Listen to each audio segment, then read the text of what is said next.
السلام عليكم ورحمة الله. الحمد لله حمدا كثيرا طيبا مباركا فيه كما يحب ربنا ويرضى. ربنا إنا نحمدك ونستعينك ونستغفرك ونستهديك ونتوب إليك ونثني عليك الخير كله نشكرك ولا نكفرك. ربنا لك الحمد كله ولك الملك كله وإليك يرجع الأمر كله علانيته وسره. ربنا لك الحمد على نعمك العظيمة وآلائك الجسيمة حيث أنزلت علينا خير كتبك وأرسلت إلينا أفضل رسلك وشرعت لنا أفضل شرائع دينك وجعلتنا من خير أمة أخرجت للناس وهديتنا لمعالم دينك الذي ليس فيه التباس. اللهم صل وسلم على سيد المرسلين وختم النبيين محمد صلى الله عليه وسلم وعلى آله وأصحابه ومن اهتدى بهديه واستنى بسنته وسار على نهجه إلى يوم الدين. أما بعد، اللهم انفعنا بما علمتنا وعلمنا ما ينفعنا. إخواني وأخواتي في الله، أسعدني الله وإياكم. Bapak-bapak dan ibu-ibu, saudara-saudaraku yang saya hormati dan yang saya muliakan, mengawali kajian kita di kesempatan yang berbahagia ini, kita bersyukur kepada Allah Tabaraka wa Ta'ala, dan semestinya memang kita selalu bersyukur kepadanya. Jangan kita lalai, jangan kita lupa untuk bersyukur kepadanya, karena tidak satu detik pun dari waktu yang kita lalui dalam hidup kita ini melainkan ada untuk kita nikmat-nikmat Allah. Kita bisa merasakan nikmat Allah itu dalam setiap gerak nafas kita. Kita merasakan nikmat Allah itu dalam setiap detak jantung kita. Ketika mata melihat, telinga mendengar, lisan bertutur kata, ini pun nikmat Allah yang patut disyukuri. Namun demikian, terkadang manusia di tengah limpahan nikmat Allah yang sedemikian banyaknya justru tidak pandai bersyukur. Maka Allah Subhanahu wa Ta'ala berfirman, wa qalilun min ibadi asy-syakur. Sedikit hambaku yang bersyukur. Berarti lebih banyak yang kufur. Mudah-mudahan Allah Subhanahu wa Ta'ala senantiasa membimbing kita untuk selalu bersyukur kepadanya atas nikmat-nikmat yang dianugerahkan untuk kita dan untuk kedua orang tua kita.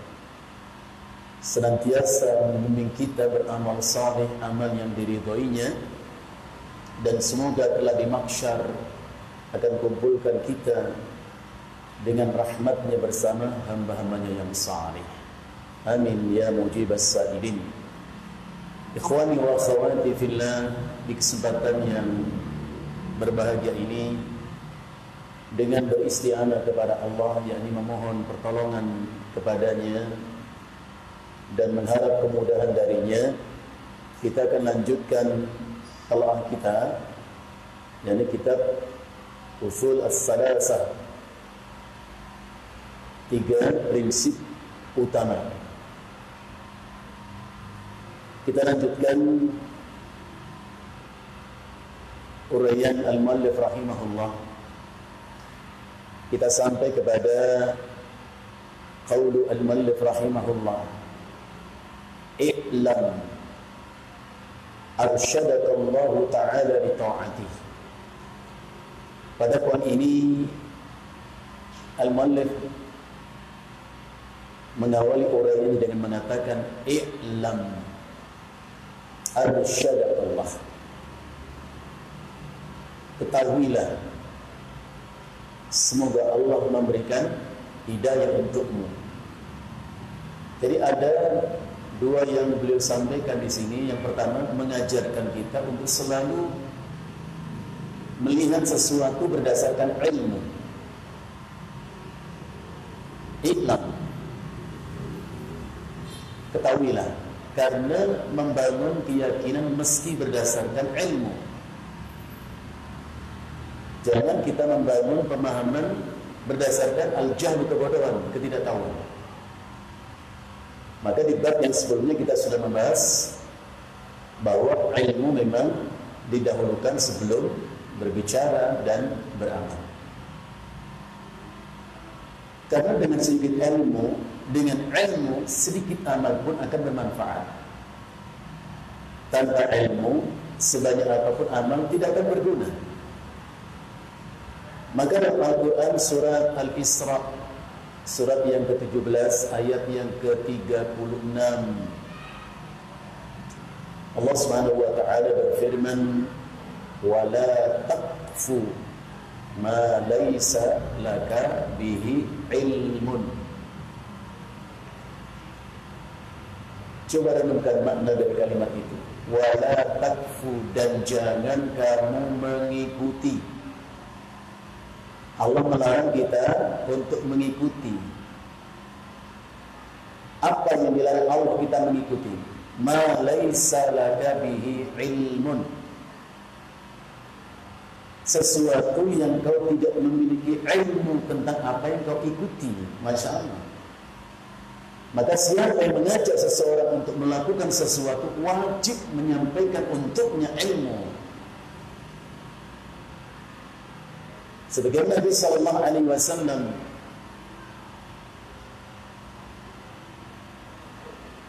ketika mengajak umatnya pun dengan ilmu. Qul hadhihi sabili ad'u ila Allah ala basiratin ana wa man ittaba'ani. Qul, ini khitabnya untuk Nabi sallallahu alaihi wasallam. Katakan Muhammad, hadhihi sabili, inilah jalanku, inilah dakwaku, inilah seruanku, inilah ajakanku. Ad'u ilallah ala basirah, aku mengajak kalian kepada Allah, untuk mentaati Allah, untuk tunduk patuh kepada Allah, ala basirah. Lihat kalimat itu, ala basirah. Sayyidina rahimahullah ta'ala menyatakan ala basirah itu artinya ala ilmin, dengan ilmu. La taharrusan wala dhannan, bukan hanya angan-angan dan perkiraan, dengan ilmu.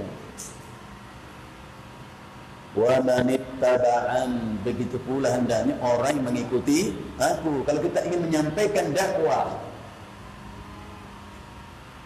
sebagai dakwah dari sampaikan para anbiya, para mursalin, harus dengan ilmu ya. Jadi jangan mengajak ataupun mengikuti sesuatu tanpa ilmu. Syekh Abdul Rahman bin Nasir As-Sa'di rahimahullah ta'ala menyatakan, bal tathabbat fi kulli ma taquluhu wa taf'alu.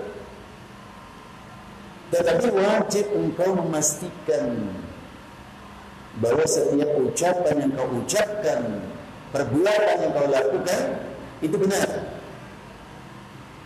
Harus diyakinkan benar. Mungkin antum bertanya, bagaimana saya menimbang, menakar ucapan, perbuatan itu benar?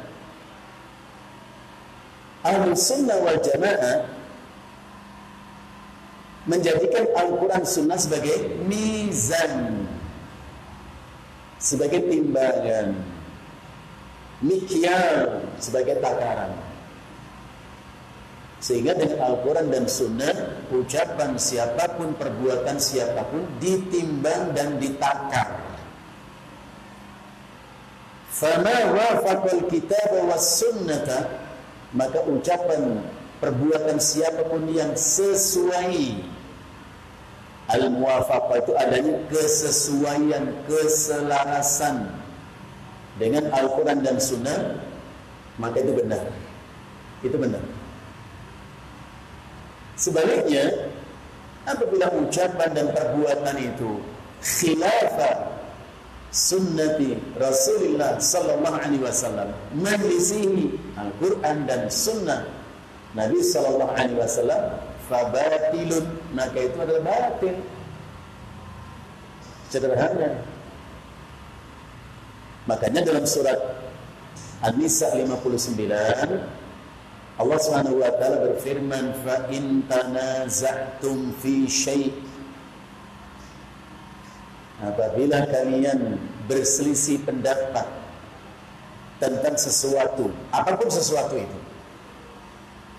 Dalam kata bahasa Arab, kalau disebut isim itu nakirah, tidak menggunakan alif dan lam, seperti ayat itu tadi. Fa in tanaza'tum fi syai'in, Allah tidak menyebut fi syai'. Emang ada bedanya? Ada. Kok saya belum tahu? Meski tahu, ya nah. Kalau isim itu disebut secara nakirah bukan ma'rifah, hikmahnya adalah yashmalul jami', meliputi segala sesuatu. Jadi kalau kita terjemahkan, dan apabila kalian berselisih pendapat tentang apa? Tentang segala sesuatu. Urusan politik, ekonomi, macam-macam. Farudduhu ilallahi war rasuli, maka kembalikanlah mukhtalafal umur, perkara-perkara yang kalian perselisihkan itu kemana? Ilallahi war rasuli. Hanya dua, marja'nya itu dua, ilallah wa ila ar-rasul. Imam Syafi'i rahimahullah ta'ala menjelaskan ayat ini, farudduhu ilallahi war rasuli. Imam Syafi'i mengatakan ay ila ma qalahu Allahu wa rasuluhu, maksudnya kembalikan apa yang kalian perselisihkan itu kepada apa yang Allah firmankan dan apa yang Rasulullah sabdakan. Gak ada yang ketiga, ingat, gak ada yang ketiga, gak ada yang ketiga.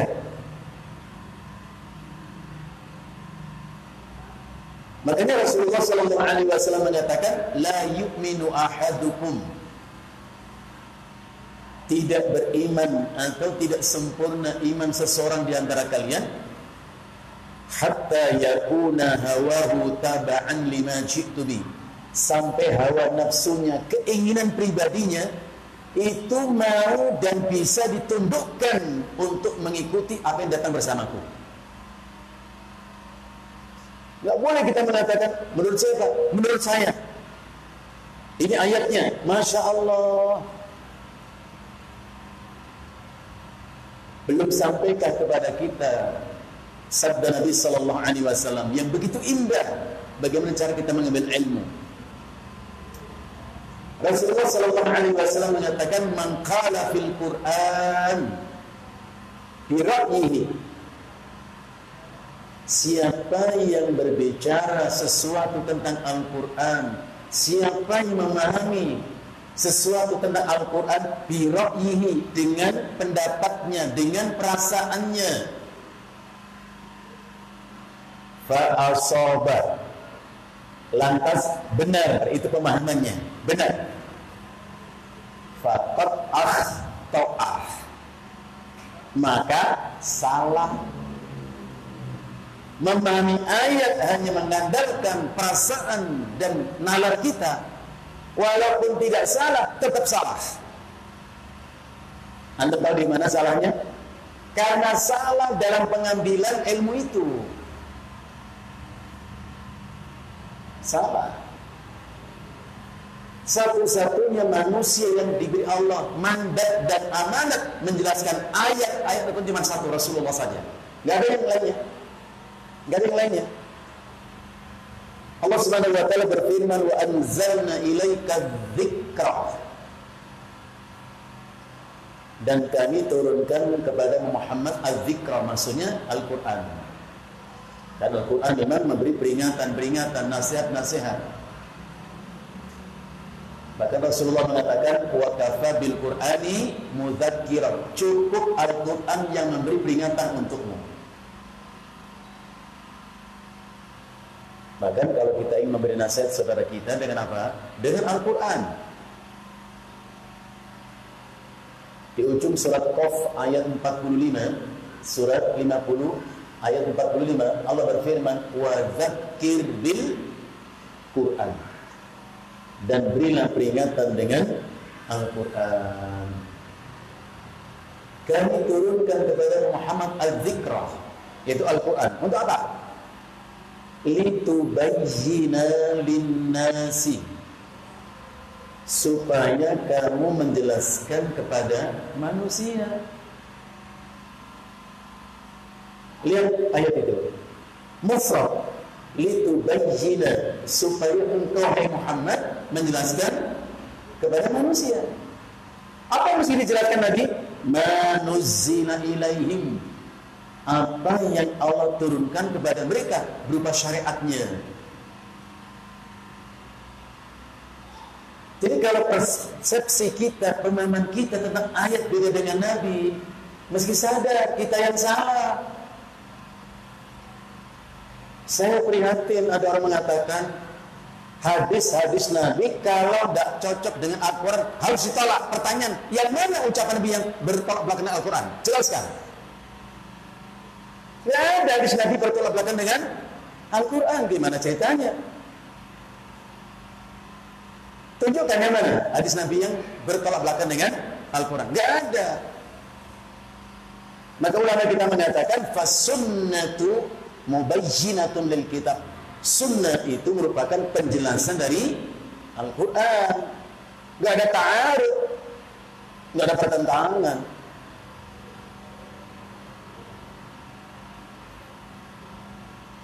Karena itu dalam surat Al-Qiyamah Allah berfirman, فَإِذَا قَرَأْنَاهُ فَاتَّبِعْ قُرْآنَهُ.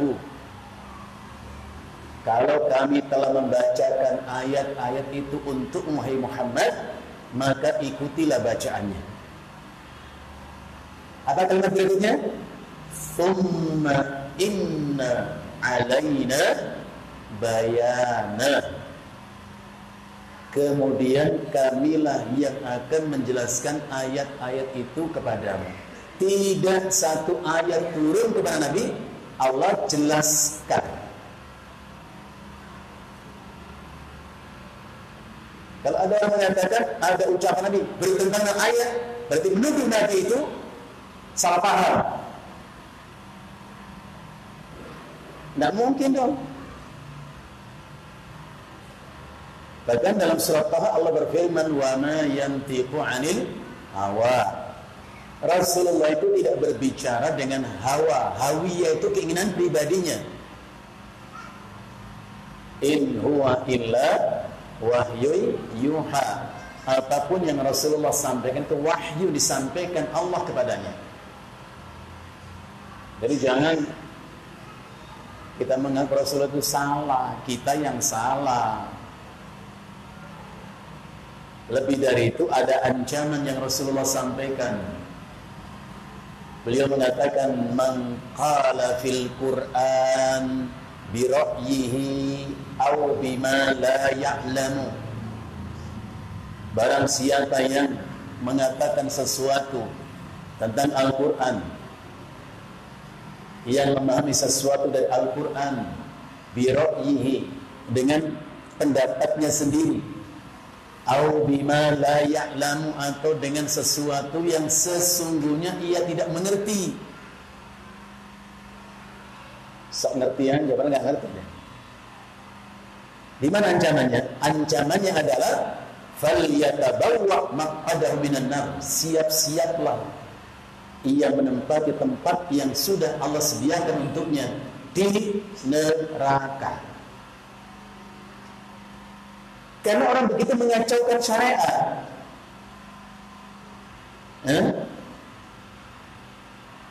menambah apa yang semestinya tidak ditambah, mengurangi sesuatu yang enggak boleh dikurangi, macam-macam. Nah, inilah ilmu. Jadi Al-Mu'allif mengawali bab ini dengan mengatakan iklam, ketahuilah. Artinya saya katakan, lihatlah segala permasalahan dengan ilmu. Arsyadakallah, semoga Allah memberimu arsyadaka itu artinya a'taqallahu ar-rusyda. Apa itu ar-rusydu? Apa makna ar-rusydu? Seperti firman Allah, la ikraha fid din, qad tabayyana ar-rusydu minal ghayyi. La ikraha fid din, tidak ada pemaksaan dalam agama. Orang enggak perlu dipaksa untuk masuk Islam dah. Islam disampaikan dengan jelas, bukan dipaksa. Bahkan Allah ingatkan Nabi, enggak perlu kau memaksa. Nahnu a'lamu bima yaquluna. Surat Qaf 45 tadi. Nahnu a'lamu bima yaquluna wa ma anta 'alaihim bijabbar.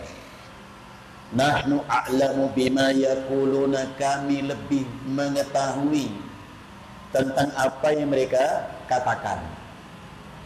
Ada orang memaki-maki Rasulullah, menghina Rasulullah, menyakiti Rasulullah, Allah tahu. Bahkan lebih tahu. Wa ma anta 'alaihim bijabbar, dan sekali-kali kamu bukan pemaksa mereka, enggak usah dipaksa. Kenapa enggak perlu dipaksa? Allah mengatakan qad tabayyana ar-rusydu minal ghayyi, karena sudah nampak begitu jelasnya antara ar-rusydu dan al-ghayyu. Ar-rusydu artinya al-hidayah, ya. Al-ghayyu artinya ad-dhalalah. Ar-rusydu itu artinya petunjuk. Al-ghayyu artinya lawan kata petunjuk adalah ad-dhalalah, kesesatan. Arsyadakallah, semoga Allah memberimu hidayah, membimbingmu. Maka antum sering mendengar kalimat khulafa ar-rasyidun. Siapa itu ar-rasyidun? Syekh Shalih Fauzan dalam kitab tauhidnya mengatakan ar-rasyiduna humul ladzina ya'rifuna al-haqqa wa yattabi'unahu. Rasyidun itu artinya orang yang mengetahui kebenaran lantas mengikuti kebenaran itu. Karena memang kebenaran yang berhak untuk diikuti, ya kan? Al-haqqu ahaqqu ay yuttaba. Kebenaran itu yang memang berhak dan pantas untuk diikuti. Orang yang tahu kebenaran lantas mengikuti kebenaran, itulah ar-rasyid.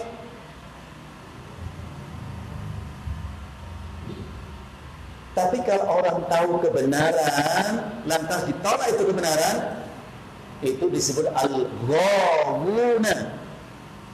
Jadi ar-rasyidun lawan katanya al-ghawuna. Nah, tahu kebenaran, dibenci itu kebenaran, ditolaknya itu al-ghawun.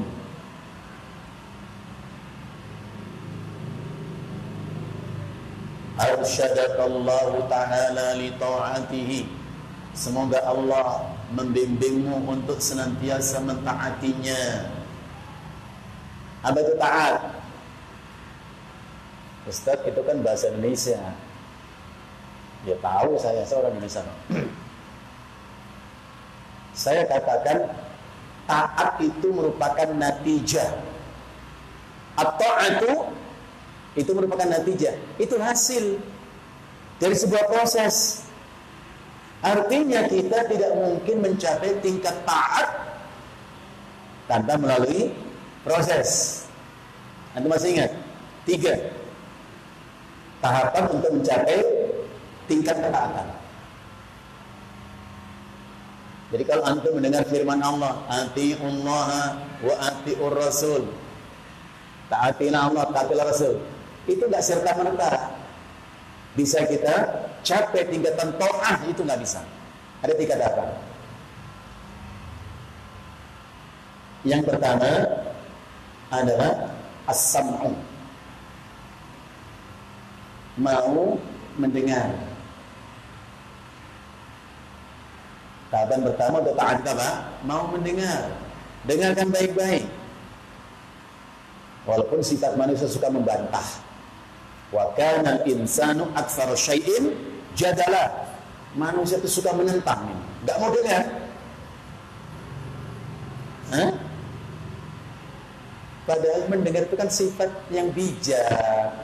Dengar, pahami. Kalau nanti nggak sepakat, bahkan beda pendapat, boleh nanti di depan, tidak ada masalah. Jadi mendengar ini penting. Maka Abu Darda radhiyallahu anhu mengatakan, seperti yang dinukil oleh Al-Imam Ibnu Qudamah Al-Maqdisi rahimahullah dalam kitab Mukhtasar Minhajil Qasidin. Abu Darda mengatakan, tidakkah engkau perhatikan bagaimana Allah mencipta untukmu 2 telinga dan 1 lisan? Ada di antara kita pernah memperhatikan, merenungkan, kenapa ya saya dikasih Allah 2 telinga dan dikasih 1 lisan? Lisan dalam mulut ditutup dengan bibir. Telinga gak ada tutupnya nih, belum. Siapa di antara kita pernah merenung? Iya, kenapa ya? Dan saya nggak ingin antum mengatakan, udah dari sananya Ustadz, mau diapain ya? Itu nggak mau mikir namanya. Mau ngaji itu mikir. Bukan tanpa hikmah, bukan tanpa tujuan. Kalau antum malas mikir, pasti ngomong, gitu aja dipikirin. Terus yang antum pikir itu apa selama ini, gitu kan? Abu Darda mengatakan, Allah cipta untukmu 2 telinga 1 lisan, litasma'a aktsara mimma tatakallam, supaya engkau bisa lebih banyak mendengar daripada berbicara. Karena instrumennya 2 banding 1. Ini ngomong aja dong. Lebih baik mendengar. Makanya Umar bin Khattab mengatakan, man kathura kalamuhu kathura saqatuhu. Siapa yang banyak ucapannya akan banyak ketergelincirannya. Jadi langkah pertama untuk taat adalah senang mendengar. Kurang apa senangnya kita ketika mendengar firman Allah, fabashshir ibadi. Apa Allah mengatakan? Fabashshir ibadi. Apa artinya? Sampaikan berita gembira untuk hamba-hambaku. Ada pesan dari Allah, ada kabar gembira dari Allah untuk disampaikan kepada hamba-hamba Allah. Apa? Alladzina yastami'una al-qawla. Siapa yang berhak mendapatkan bisyarah, berita gembira itu? Allah mengatakan alladzina yastami'una al-qawl, yaitu orang-orang yang senang mendengar perkataan. Jadi mendengar. Istima'ul qaul itu mendengar. Fayattabi'una ahsanahu. Setelah dia mendengar, maka ia pun mengikuti yang baik dari ucapan-ucapan yang didengar itu. Memang harus selektif. Orang yang mau mendengar dan kemudian mengikuti yang baik dan apa yang didengar itu, Mana berita gembiranya? Ulaikal ladzina hadahumullah wa ulaika hum ulul albab. Mereka itulah orang-orang Allah beri hidayah untuk mencapai kebaikan-kebaikan, dan mereka itulah orang yang berakal. Ulul albab itu artinya zawil uquli, yang punya akal. Jadi yang pertama apa? Mendengar. Kalau kita mau taat kepada Allah, dengarkan apa firman Allah. Kalau mau taat kepada Rasulullah, dengarkan apa sabda Rasulullah. Ya. Yang kedua, untuk mencapai tingkatan taat adalah at-tadabbur wa tafahum. Mencoba untuk mengerti dan memahami. Gak cukup mendengar loh ya. Yang kedua adalah at-tafahum wa tadabbur. Belajar untuk memahami dan mengerti apa yang kita dengar itu. Nah, misalnya kasih contoh firman Allah misalnya, wa idza qultum fa'dilu walau kana dza qurba.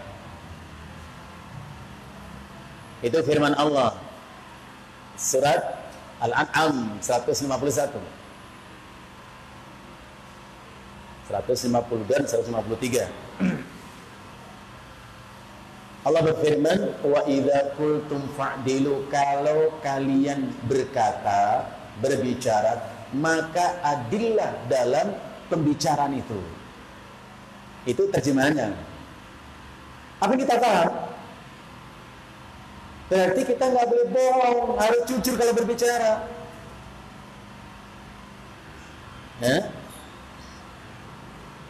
Ya ayyuhalladzina amanu taqullaha wa qulu qawlan sadida. Ya orang beriman, bertakwalah kepada Allah dan berkatalah perkataan yang benar. Itu terjemahan. Apa maksudnya? Pahami. Termasuk firman Allah, "Falyafu wal yasfahu." Hendaklah mereka itu memaafkan dan berlapang dada. Itu terjemahannya. Maksudnya apa? Jadi belajar memahami.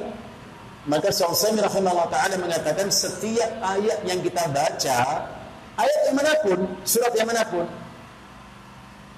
semestinya ayat dan surat itu membentuk karakter kita. Beliau menyebut dengan istilah al-fawaid al-maslakiyah. Al-fawaid al-maslakiyah. Jadi ayat yang kita baca ini menunjukkan jalan yang harus kita lalui. Nah, itu bisa didapatkan dengan cara at-tafahum wa tadabbur tadi. Jadi bukan sekedar mendengar, membaca, pahami. Surat Muhammad ayat 24 Allah berfirman, afala yatadabbarunal Quran. Surat Muhammad ayat 24 Allah berfirman, afala yatadabbarunal Quran. Tidakkah mereka itu mau mentadabburi Al-Quran, memahami Al-Quran? Am ala qulubin aqfaluha, ataukah hati mereka sudah terkunci, tertutup? Jadi kalau kita nggak rindu membaca, memahami Al-Quran, patut diduga hati ini sudah terjungkir ini. Waliyadzubillah. Dan yang ketiga, untuk mencapai tingkatan taat itu adalah bila yang kita dengar dari firman Allah dan sabda Rasul itu adalah berupa perintah, kita ngerti paham itu perintah, maka kita siap dan sigap untuk melaksanakan perintah itu. Namun bila yang kita dengar itu berupa larangan, maka kita pun dengan sigap dan siap untuk meninggalkan larangan itu. Siap dan sigap melaksanakan perintah Allah dan Rasulnya, dan atau meninggalkan larangan Allah dan Rasulnya, itulah yang disebut dengan taat. Jadi taat itu maksudnya nurut manut. Itu aja.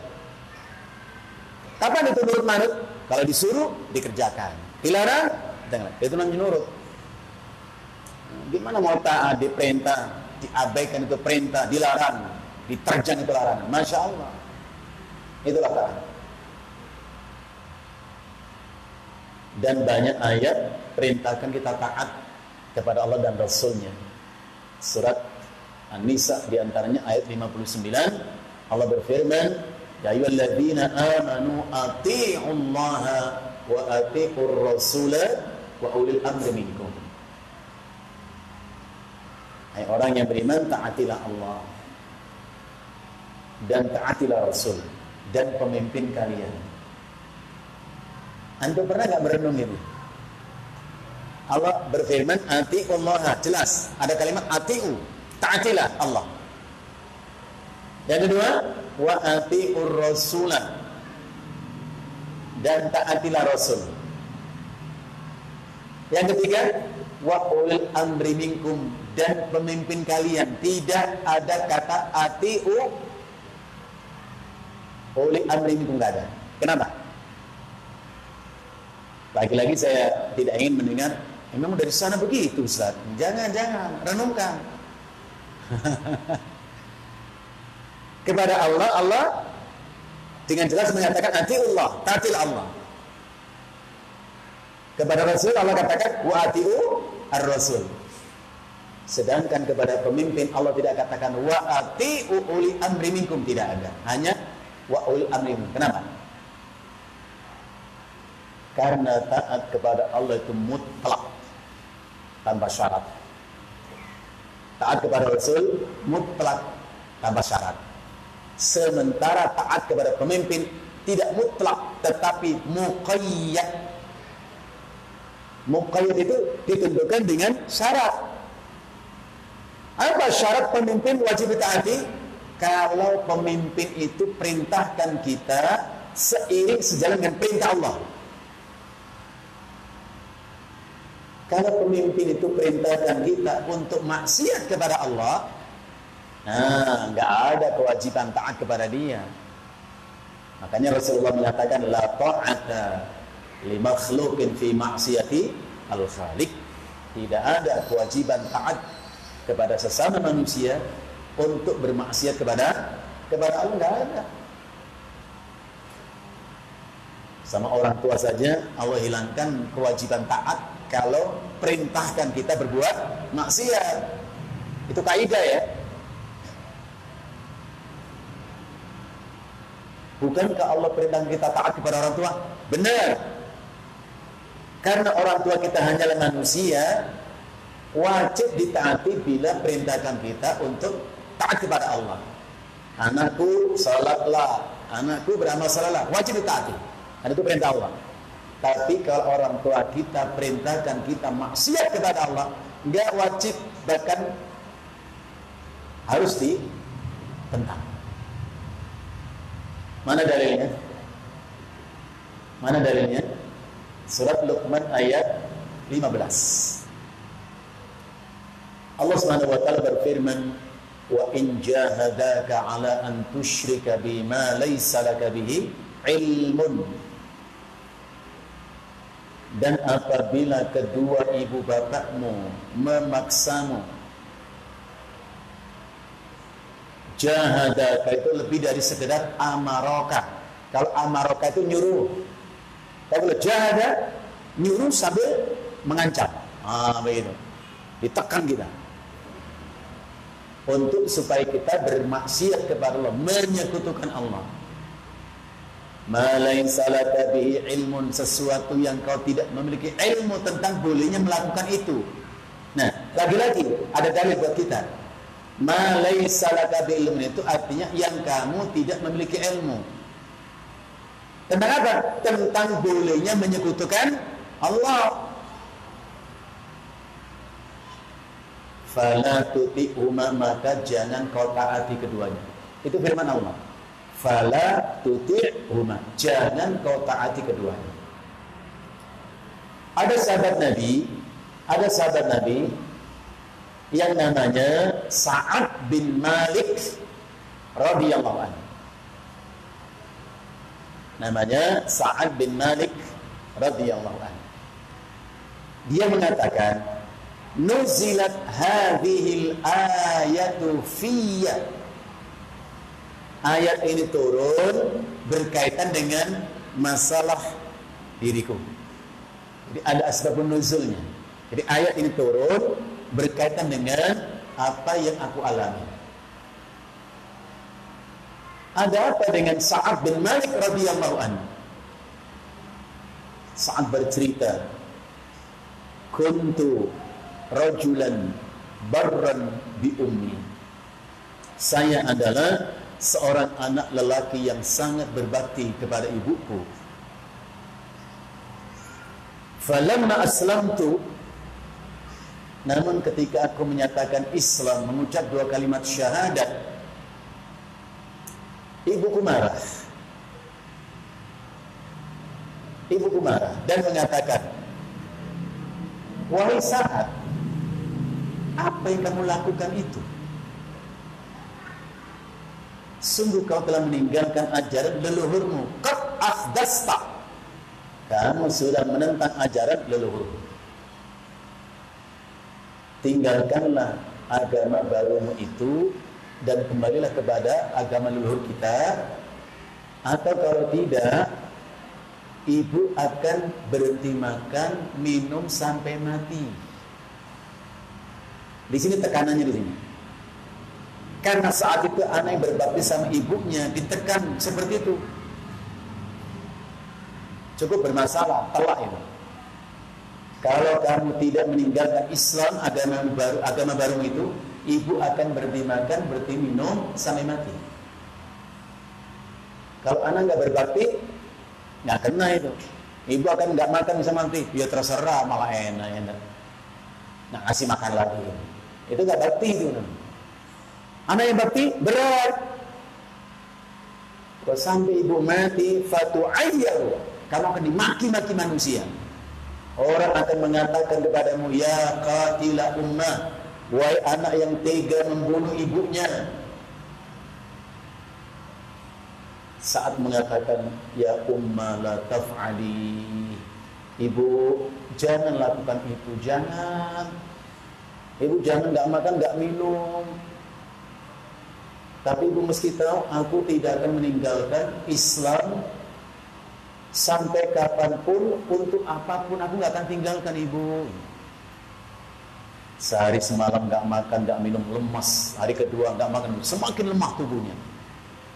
Hari ketiga semakin lemah. Saat kemudian mengatakan, ibu, demi Allah ibu tahu kan bahwa aku tidak akan meninggalkan Islam sampai kapanpun, untuk apapun.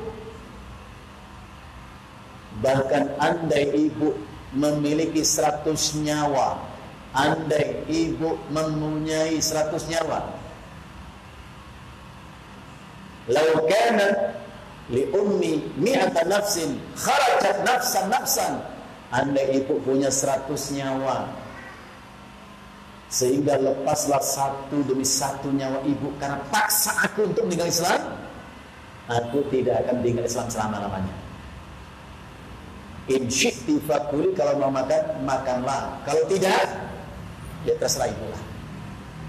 Akhirnya makan ya. Apa pelajaran di sini? Hatta orang tua kita pun kalau memerintahkan kita berbuat maksiat tidak boleh ditaati. Apalagi orang lain, bukan siapa-siapa kita. Hah? Bukan siapa-siapa kita. Bapak bukan, ibu bukan. Kok suruh kita maksiat? Oh, nggak bisa. Makanya Rasulullah memberi jaminan untuk kita semua. Rasulullah memberi jaminan. Pegang baik-baik ucapan Nabi. Nabi sallallahu alaihi wasallam menyatakan, kullu ummati yadkhulunal jannah. Setiap umatku nanti akan masuk surga. Masya Allah, alhamdulillah, senang ya. Dikasih berita gembira Nabi, semua kita nanti akan masuk surga. kullu ummati yadkhuluna al-jannah. Setiap umatku akan masuk surga. Illa, apa artinya?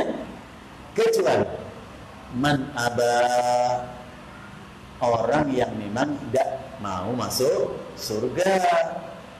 Rasulullah nggak paksa masuk surga, dijanjikan semuanya masuk surga kecuali yang tidak mau. Sahabat bertanya, wa man ya'ba ya Rasulullah, siapa gerangan orang yang tidak mau masuk surga ya Rasulullah? Kedengarannya asing ya? Agak aneh. Masa nggak pengen masuk surga? Mau ahli maksiat saja, pemabuk, penjudi. Kenapa berjudi? Kenapa mabuk? Pengen masuk surga nggak? Apa mereka bilang? Ya iyalah bang, saya pengen masuk surga. Penjudi saja pengen masuk surga, pemabuk pengen masuk surga. Kok Nabi mengatakan kecuali orang yang memang tidak mau masuk surga? Siapa bertanya, wa man ya'ba ya Rasulullah, siapa gerangan orang yang tidak masuk surga ya Rasulullah? Menarik ucapan Nabi. Keengganan mereka masuk surga tidak diungkap dengan kata, tidak diucap dengan kalimat, tapi dengan apa? Dengan perbuatan. Rasulullah mengatakan, man ata'ani dakhala jannah. Siapa yang mentaatiku, dia masuk surga. Wa man asani faqad aba. Dan siapa yang durhaka, membangkang, menentang aku, tidak mengikuti syariatku, tidak meniti jalan sunnahku, dialah orang yang memang tidak ingin masuk surga. Jadi nggak ada jalan kecuali dengan mengikuti Nabi. Ada ulama salafus salih, namanya Al-Imam Muhammad ibn al-Junaid al-Baghdadi rahimahullah ta'ala. Namanya Al-Imam Muhammad ibn al-Junaid al-Baghdadi. Disebut al-Baghdadi nisbah kepada negeri beliau, Baghdad, orang Baghdad. Kalau kita bukan Baghdadi, kita itu Indonesia. Orang Indonesia. Al-Makki, orang Mekah. Al-Madani, orang Madinah. Al-Misri, orang Mesir. Al-Urduni, orang Yordania. Kalau kita Al-Indonesi, Al-Jawawi, Jawa orang Jawa. Yang modalnya begitu. Al-Jawawi. Al-Bantani, As-Sundawi, orang Sunda. Siapa itu Al-Imam Muhammad bin Al-Junaid? Beliau adalah sahabat baik Imam Syafi'i rahimahullah ta'ala. Al-Imam Muhammad bin Junaid pernah mengatakan, at-turqu kulluha masdudatun. Semua jalan-jalan untuk meraih kebaikan tertutup sudah. Illa man iqtafa bi athari an-nabiy sallallahu alaihi wasallam. Kecuali orang yang masih mau mengikuti jejak langkah Nabi sallallahu alaihi wasallam, wattaba'a sunnatahu, yang mengikuti sunnahnya, wa amila bi syari'atihi, dan mengamalkan syariatnya. Fa inna abwabal khairi kullahu lahu maftuhatun. Maka untuknya pintu-pintu kebaikan masih terbuka.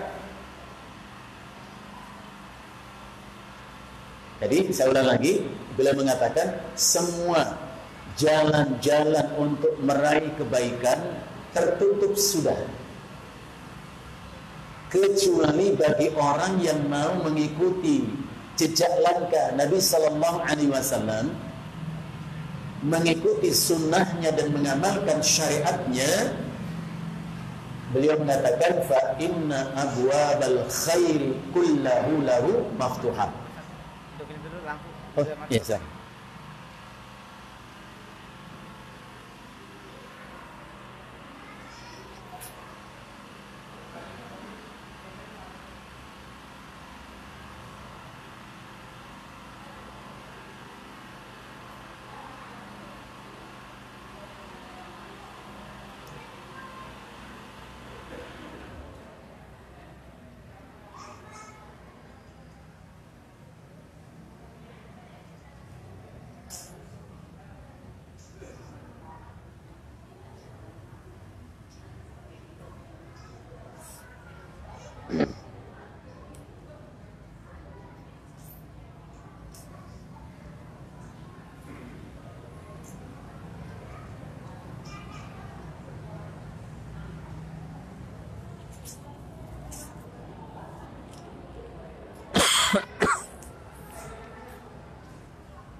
Nah, kita lanjutkan.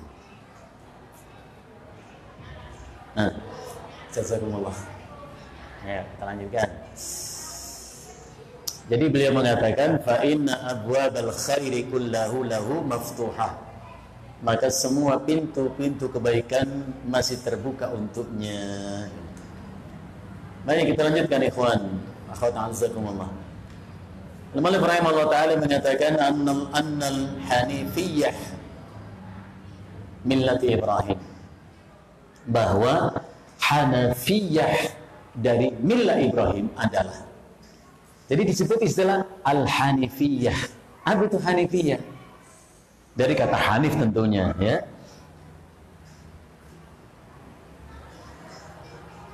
Apa itu mana kata Hanif? Sebagian ulama mengatakan Al-Hanifu, Hanif itu ialah al-mailu minal batil ilal haq. Hanif itu artinya sifat yang condong dari kebatilan kepada yang hak. Itu namanya Hanif. Al-Hanifu ma'ilan 'anil batil ilal haq. Makanya setiap manusia itu diciptakan dalam keadaan Hanif. Anda perhatikan, di dalam hadis qudsi Allah Subhanahu wa taala berfirman, inni khalaqtu ibadi hunafa'a. Kata Allah, sesungguhnya aku mencipta hamba-hambaku itu hunafa'a. Hunafa jamak dari kata Hanif. Dicipta Allah untuk condong hanya taat kepada Allah. Jadi nggak ada seorang manusia pun dicipta Allah untuk menentang Allah, itu nggak ada. Kata Fir'aun sekalipun ketika dia lahir, dia itu Hanif. Dicipta Allah untuk taat kepada Allah. Hanya lingkungan yang kemudian merubahnya. Jadi ingat, tidak ada seorang manusia pun yang dicipta Allah untuk menentang, tidak, semua tunduk patuh kepada Allah. Maka Allah berfirman, fa'aqim wajhaka lid-dini hanifa. Hadapkanlah wajahmu, ya, dengan penuh ketunduk-patuhan taat kepada Allah, menjalankan agama Allah ini. Fitratallahi allati fataran nasa 'alaiha. Itulah fitrah Allah yang Allah cipta manusia dengan fitrah itu. Setelah manusia itu lahir dengan membawa fitrahnya itu, membawa hanifiyahnya itu, membawa sifat tunduk patuhnya kepada Allah itu, faja'athumus syaitan, kata Allah. Syaitan kemudian datang kepada manusia itu. Apa yang dilakukan syaitan kepada manusia? Fajtalathum an dinihi. Maka syaitan itu memporak-porandakan agama manusia itu. Dihalalkan oleh syaitan apa yang haram, diharamkan apa yang halal, diperintah apa yang dilarang, dilarang apa yang diperintahkan Allah. Begitulah, dicungkir balikkan itu. Tapi sudah menjadi kehendak Allah, syaitan itu ada. Kita nggak boleh minta kepada Allah, ya Allah, Hancurkanlah setan, enyahkanlah, lenyapkanlah setan. Allah gak akan ijabah itu. Karena adanya setan Allah kehendaki, itu ada sebagai penggoda. Ibn Abbas pernah ditanya, setan itu tidur tidak? Apa jawabannya? Yang Bapak Ibu tahu setan itu tidur apa tidak?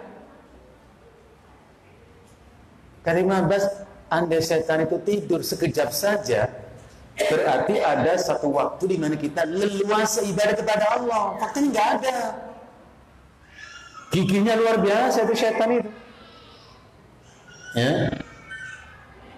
Jadi jangan minta kepada setan itu dimusnahkan. Gak akan Allah ijabah. Yang boleh kita minta adalah meminta kepada Allah perlindungan dari godaan setan. Seperti dalam Al-Quran surat Al-Mu'minun 97. Allah mengatakan apa? Wa qur rabbi a'udzu bika min hamazatis syayatin. Dan ucapkan kata Allah, katakan, ya Rabb, sesungguhnya aku meminta perlindungan kepadamu dari godaan setan. Pertanyaan, berarti setan masih menggoda atau berhenti menggoda? Masih tetap menggoda. Cuman Allah jaga lindungi kita. Jadi jangan minta supaya setan gak menggoda. Terus ngapain dia jadi setan kalau gak menggoda? Oh, setan seperti kadang goda kok. Hah? Summiya syaitan li bu'di 'anil haqqi wal khair. Setan disebut setan karena jauh dari kebaikan dan kebenaran. Jadi setan itu karakter, sifat, bukan sosok, bukan person, bukan ya. Jangan salah. Kalau antum persepsikan setan hanya bangsa jin, jin gak terima itu. Gak semuanya jin itu setan. Dalam surat Al-Jin Allah menyebutkan bagaimana jin memberikan kesaksian. Apa jin itu mengatakan? Wa anna minna salihuna wa minna duna dalik kunna tara'iqa kitada. Dan di antara kami bangsa jin, kata jin itu, ya, ada orang-orang yang saleh, taat ibadah kepada Allah. Wa minna duna dalik, ada pula yang tidak seperti itu. Kunna tara'iqa kidada, kami menempuh jalan berbeda-beda. Nah, kalau disebut setan identik dengan jin, jin gak terima itu. Setan disebut setan bukan karena sosoknya, tapi karena watak dan sifatnya itu tadi. Kenapa disebut setan? Summiya syaitan li bu'di 'anil haqqi wal khair. Setan disebut setan karena jauh dari kebaikan dan kebenaran. Makanya Allah berfirman, wa kadzalika ja'alna likulli nabiyyin aduwan. Ingat ayat ini. Wa kadzalika ja'alna likulli nabiyyin aduwan, dan demikianlah. Kalimat demikian itu merupakan kepastian, ketentuan Allah. Dan demikianlah kami jadikan untuk setiap nabi itu musuh. Itu sudah kehendak ketentuan Allah. Tidak seorang nabi pun yang tidak punya musuh. Artinya apa? Kalau kita mau mengikuti jejak langkah Nabi berdakwah, ada musuh atau tidak? Pasti. Ada nggak senang, nggak suka, bisa dengan ucapan, dengan sikap. Ada. Siapa musuh Nabi? Allah mengatakan, syayatinal insi wal jinni. Oh, jelas banget itu ayat. Musuh Nabi itu adalah syaitan-syaitan yang berwujud manusia dan jin. Loh, ada. Ustaz, setan yang mana ya? Ya pokoknya orang itu jauh dari kebaikan, kebenaran, ngajak orang jauh dari, itulah setan, karakter.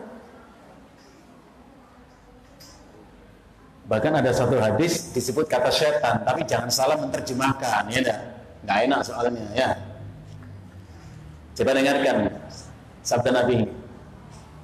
Innal mar'ata tuqbalu fi surati syaitan wa tudbaru fi surati syaitan. Ayo, siapa yang bisa menerjemahkan? Itu ucapan Nabi. Riwayat Imam At-Tirmidzi, Imam Ahmad sebutkan ada situ. Innal mar'ata, artinya apa? sesungguhnya seorang wanita tuqbalu, kalau dilihat dari depan perempuan itu dilihat dari depan, fi surati syaitan. Ayo terjemahkan. Kalau enggak diketuk sama istri kita ini. Maka kita artikan dengan kalimat perempuan itu dilihat dari depan begitu menawan, agak soft, agak halus. Padahal kalau diterjemahkan apa artinya? Dilihat dari depan bentuknya kayak setan. Itu aslinya begitu. Fi surati syaitan itu penampakannya kayak setan. Loh, kok disebut setan? Karena menggoda. Wa tudbaru fi surati syaitan, dan dilihat dari belakang begitu penasaran. Antum penasaran nggak kalau lihat perempuan dari belakang? Penasaran? Nabi ucap dengan kalimat apa? Fi surati syaitan. Makanya saya kalau menerjemahkan hati-hati. Antum harus bisa jaga perasaan. Masa dibilang setan? Walaupun bunyinya begitu, tinggal membahasakannya agak soft, agak lembut lah, ya enggak? Masa saya bedakan cantik dibilang setan? Bukan setan, tapi memang kau begitu menggoda, begitu menawan, ya enggak? Gitu maksudnya. Gitu. Jadi millah Ibrahim, akidah Ibrahim yang kita diperintah Allah mengikutinya. Kul sadaqallah fattabi'u millata Ibrahim hanifan wa ma kana minal musyrikin. Apa sih millah Ibrahim itu apa? Esensi daripada millah Ibrahim itu apa? Imam Ibrahim Allah Ta'ala menjelaskan, annal hanifiyah millati Ibrahim an ta'budallaha wahdahu. Millah Nabi Ibrahim yang kita diperintah Allah untuk mengikutinya adalah an ta'budallaha wahdahu. Kalau antum lihat terjemahannya pasti bunyinya apa? Yaitu hendaknya engkau menyembah Allah, gitu terjemahannya. Iya. Saya secara pribadi kurang suka mengartikan kata ta'budu itu dengan kata menyembah. Ta'budu itu dari kata abada ya'budu. Muncul kata ibadah. Oleh karena itu Al-Imam Al-Qurtubi rahimahullah ta'ala, beliau mengatakan aslul ibadati al-khudu'u wa-dhullu. Beliau mengatakan aslul ibadati, makna asal ibadah itu tunduk dan patuh disertai dengan menghinakan diri. Itu namanya ibadah. Kalau sudah ada kata tunduk dan patuh, berarti ada perintah, ada larangan. Yang bisa kita ibadahi hanyalah bisa memerintah, bisa melarang. Yang bila perintahnya kita taati dengan mengerjakan perintah itu, yang larangannya kita taati dan meninggalkannya, dia ridho dan memberi balasan yang baik buat kita. Sehingga yang tidak memerintah dan tidak melarang tidak punya hak untuk diibadahi. Urusan orang menyebut menyembah terserah mereka, gitu loh maksudnya. Jadi ibadah itu mana itu? Al-khudu'u wa dhullu, tunduk dan patuh. Loh, yang nggak memerintah gimana mau ditunduk dipatuh? Nggak meminta apa-apa. Jadi mana kalimat anta'budallah, artinya hendaknya engkau beribadah kepada Allah.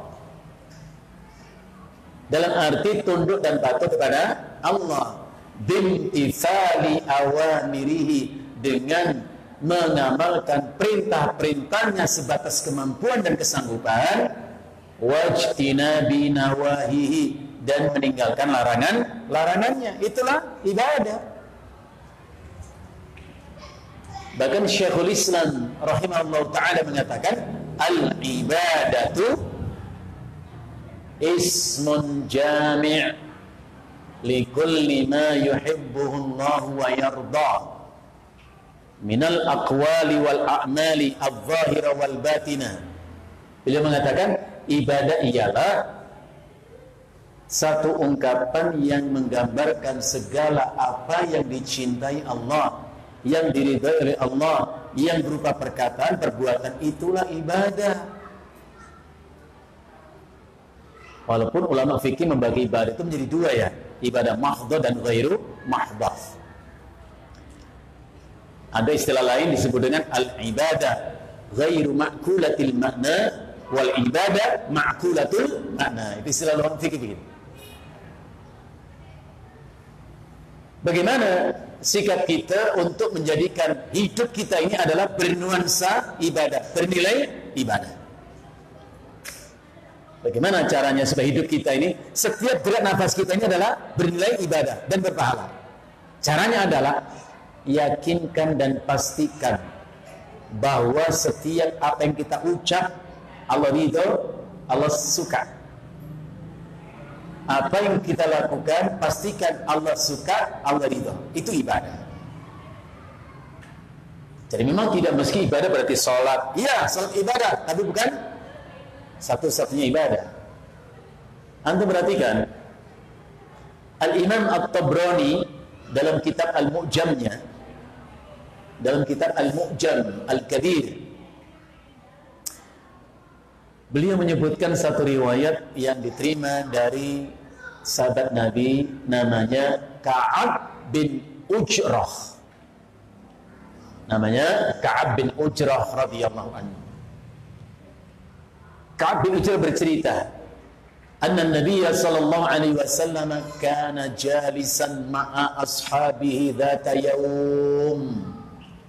Adalah Nabi sallallahu alaihi wasallam pernah suatu hari sedang duduk-duduk dengan para sahabat. Mafhumul hadis, setelah salat subuh, waktu pagi hari, Rasul duduk dengan para sahabat. Antum ingat ya, Rasulullah punya istri lebih dari 9, tapi masih ada waktu duduk-duduk dengan sahabat untuk menyampaikan ilmu kepada mereka. Kita istri cuma 1 saja, ngaji nggak sempat, sholat berjamaah nggak sempat, ngapain aja ya? Nabi istrinya 9 loh, masih ada waktu untuk berbincang-bincang dengan sahabat. Ini istrinya 1, ngaji nggak sempat, ngaji juga 1 jam 2 jam kelar ya dah. Ngapain aja hidup ini ya? Ketika Rasulullah duduk dengan sahabat, idnadharu ila rajulin, tiba-tiba mereka melihat ada seorang laki-laki, syabin di jaladin. Itu laki-laki masih nampak muda usianya, sehat kekar tubuhnya. Orang lewat di depan mereka, qad bakkara yas'a, dengan penuh sigap dan semangat berangkat nyari rizki. Ceritanya ini nyari kerja, nyari rizki ya, bekerja. Ini pagi-pagi orang sudah semangat berangkat kerja, masih muda usianya, sehat tubuhnya. Sahabat Nabi mengatakan apa? Waihahada, celaka dia. Lau kana syababuhu wa jaladuhu fi sabilillah. Celaka dia. Coba kalau usia mudanya itu, kesehatan fisiknya itu dipergunakan untuk berperang di jalan Allah, lebih utama. Itu yang dibayangkan sahabat. Masih muda nyari duit, emang kalau tua mau perang itu waktu muda ya enggak?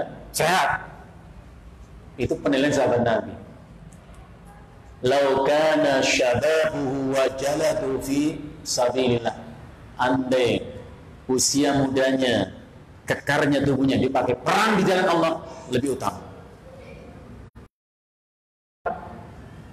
Rasulullah mengatakan, la taqulu hadza. Kalian enggak boleh ngomong begitu. Berarti apa? Salah sahabat itu ya enggak? Dan kita harus belajar. Banyak kita melihat aspek hidup ini yang salah bila diukur dengan Nabi. Banyak salah kita ini. Oh, jangankan kita, sahabat yang salah nilai kok. Dianggap sahabat itu perang itu paling utama.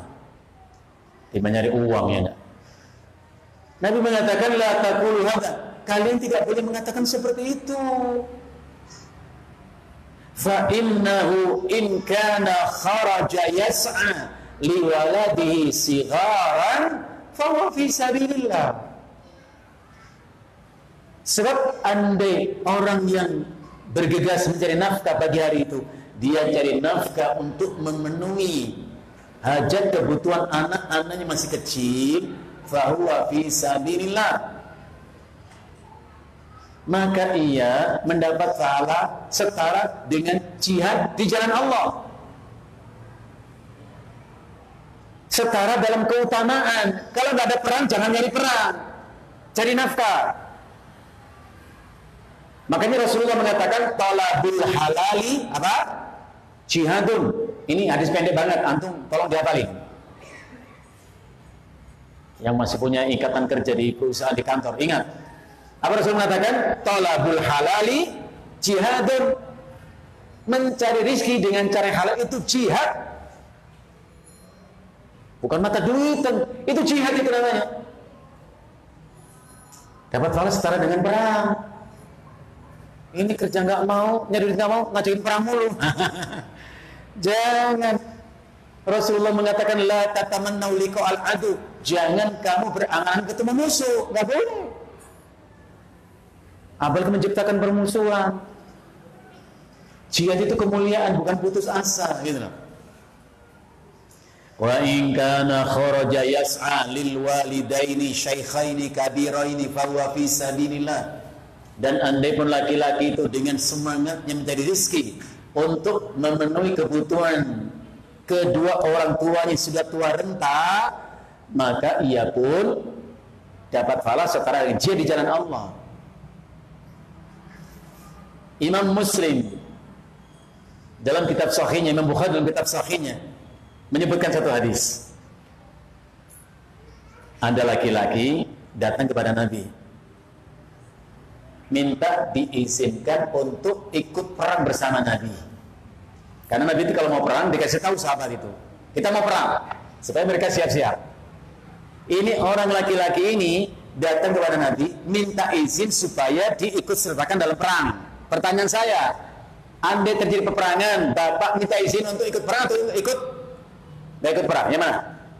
Bayangkan sekarang. Andai terjadi peperangan, antum minta izin untuk ikut perang atau izin gak ikut perang? Oh, ngaji aja. Bukannya minta izin untuk ngaji, izin untuk gak ngaji gitu kan? Nah, iya. Gimana kira-kira kalau terjadi peperangan? Antum termasuk ikut atau yang gak ikut? Belum pernah kepikiran Pak ya? Kepikiran yang enggak, apalagi beneran ini. Apa Rasul menjawab? Ya Rasul, izinkan aku untuk ikut serta perang bersamamu. Apa Rasul menjawab? Ahayyun walidaka? Apakah bapak ibu masih hidup? Masih adakah bapak ibu bersamamu? Laki-laki itu mengatakan, na'am, ya Rasulullah, ayah ibuku masih hidup. Rasulullah mengatakan fafihi ma fajahid, maka dapatkan pahala jihad, pahala setara dengan jihad, dengan cara berbakti kepada ibu bapakmu. Disuruh pulang. Dengarkan, andai perang itu lebih utama daripada bakti sama orang tua, tidak mungkin Rasulullah suruh pulang. Ketika disuruh pulang bakti sama orang tuanya, mengisyaratkan adanya at-tasawi fil fadli, samanya dalam keutamaan. Sama itu. Sebab kalau perang lebih utama, tidak mungkin Rasulullah gugurkan niatan orang itu untuk perang. Nyatanya Rasulullah gugurkan, pulang kamu ke rumah orang tuamu, dapatkan pahala setara, semisal dengan pahala perang dengan berbakti kepada kedua orang tuamu. Jadi kalau orang itu berangkat pagi nyari harta, nyari uang untuk memenuhi kebutuhan kedua orang tuanya, maka dapat pahala setara dengan jihad. Wa in kana kharaja yas'ali nafsihi fa huwa fi sabilillah. Dan kalaupun dia berangkat pagi mencari nafkah untuk memenuhi kebutuhan pribadinya, makan, minum, sandang, pangan, papan, supaya nggak minta-minta, itu juga di jalan Allah. Jadi dengan hadis ini kita belajar ternyata cakupan ibadah itu maknanya sangat luas. Apapun ucapan, perbuatan yang kita lakukan dan kita yakin Allah ridho, Allah senang, Allah suka, Allah cinta, itulah ibadah. Maka tadi saya sampaikan, kalau kita ingin hidup kita ini bernuansa ibadah, bernilai ibadah, karena kita sadar kita memang dihadirkan Allah dalam kehidupan dunia untuk ibadah. Ya. Wa ma khalaqtul jinna wal insa illa liya'budun. Aku tidak mencipta jin dan tidak mencipta manusia kecuali untuk ibadah. Maka buatlah semua aspek kehidupan kita bernuansa ibadah. Sampai Rasulullah menasihati Sa'ad bin Abi Waqqas radhiyallahu anhu. Kepada Sa'ad bin Abi Waqqas Rasulullah mengatakan, innaka lan tunfiqa nafaqatan tabtaghi biha wajhallah illa ujirta biha.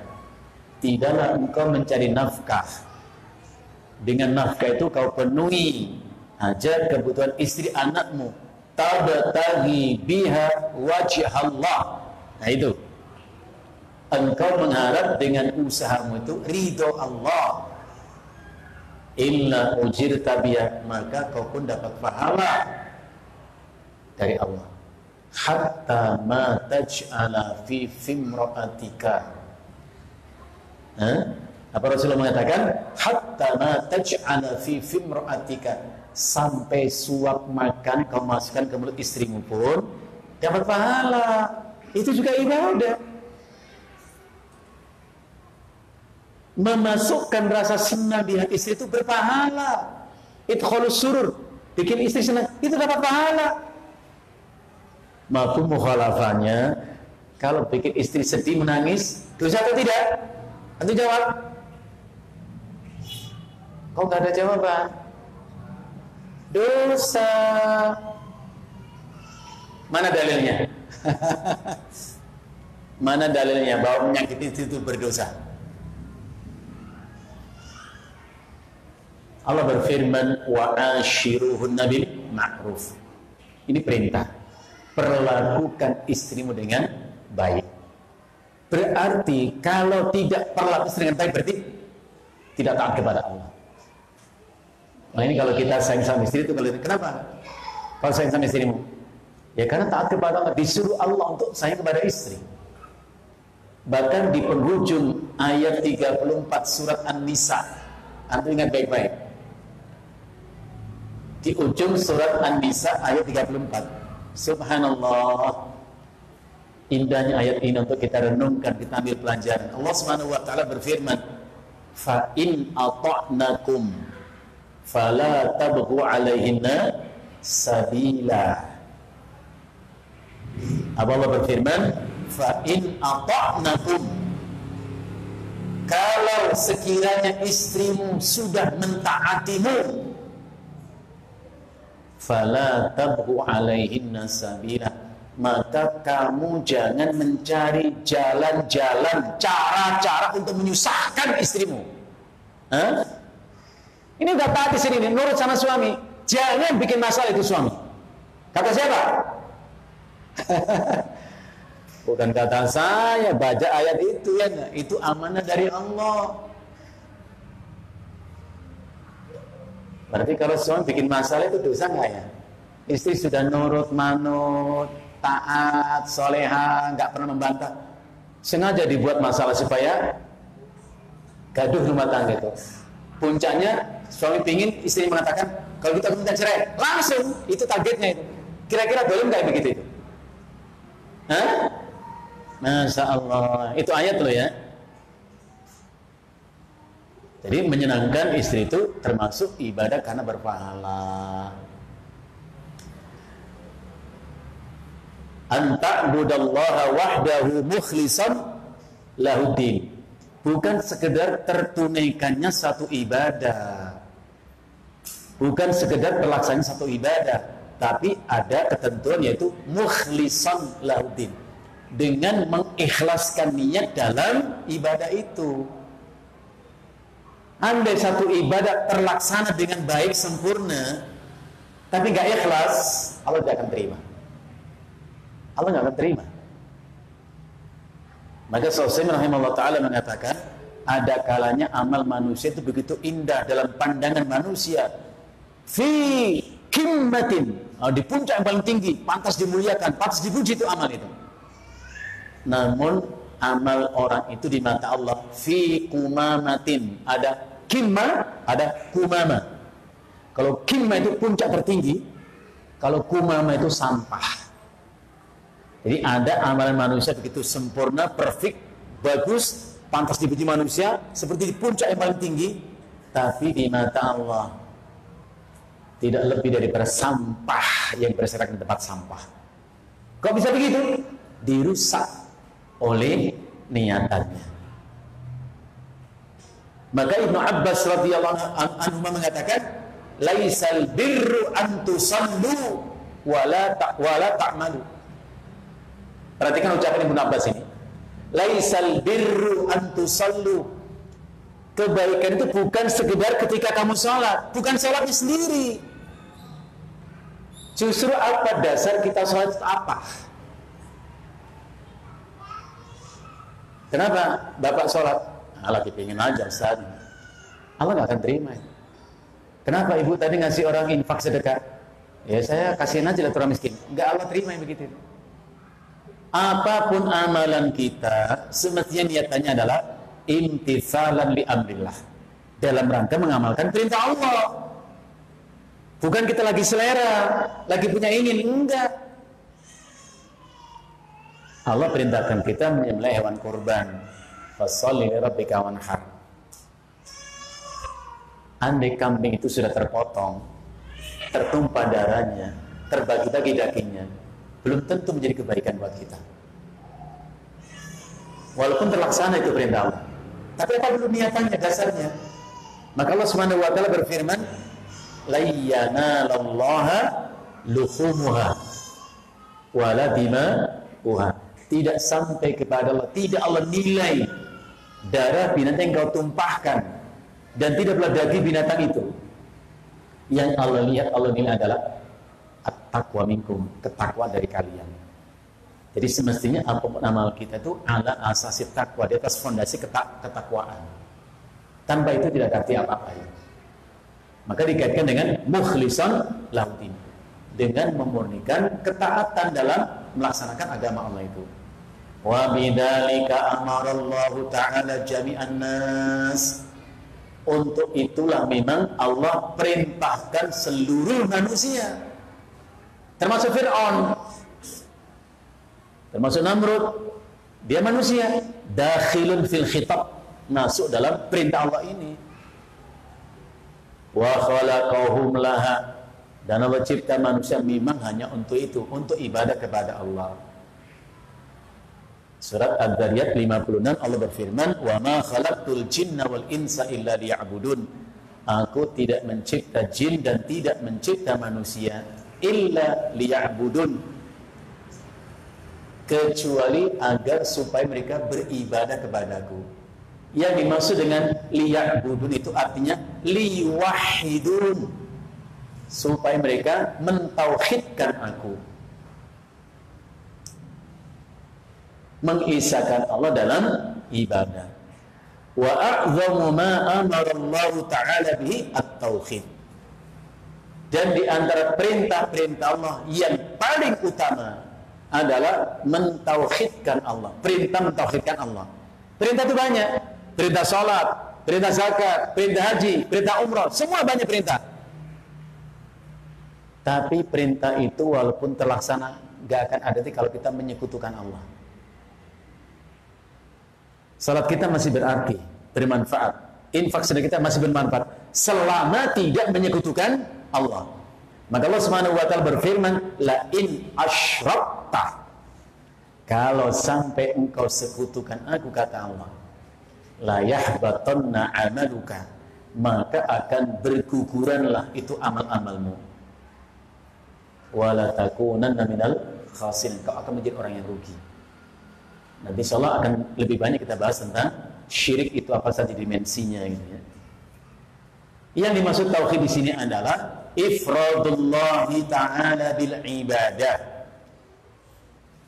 Tauhid yang di sini maksudnya adalah ifradullah, mengesahkan Allah, artinya mengimani hanya Allah yang punya hak untuk diibadahi.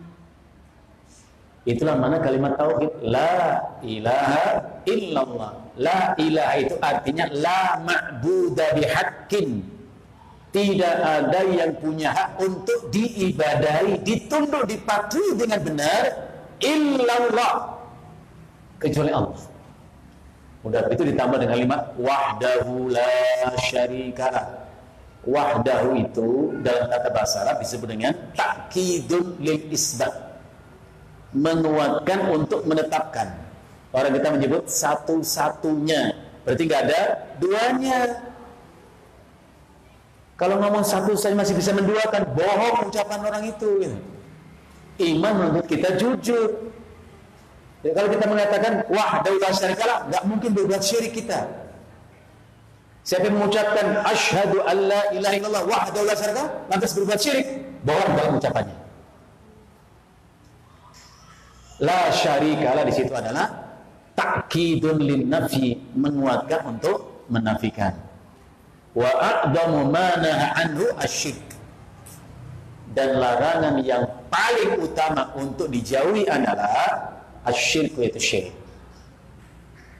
Ingat, perintah yang paling agung, yang paling mulia adalah mentauhidkan Allah. Larangan yang paling harus diperhatikan untuk dia adalah syirik. Karena syirik bisa menghancurkan segala amal kebaikan kita. Maka dalam surat An-Nisa 35 Allah berfirman, wa'budullaha wa la tusyriku bihi syai'a, dan beribadahlah kepada Allah, jangan menyekutukan Allah. Perintah untuk ibadah, larangan untuk menyekutukan Allah.